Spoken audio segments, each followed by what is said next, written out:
Titans fans, it's game day, and that means it's time for game day snacks. The Tennessee Titans take on the Arizona Cardinals in Week 5, and since this team looks like a poverty team, I'm making poverty nachos. Let's get it!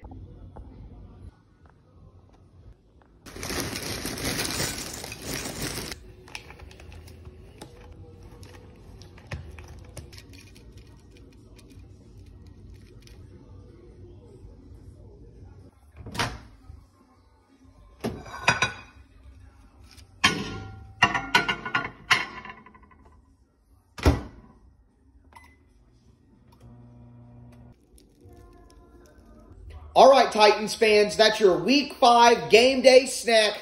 A little bit of poverty nachos. Never too good for those. And as I tell you every single week, tighten up.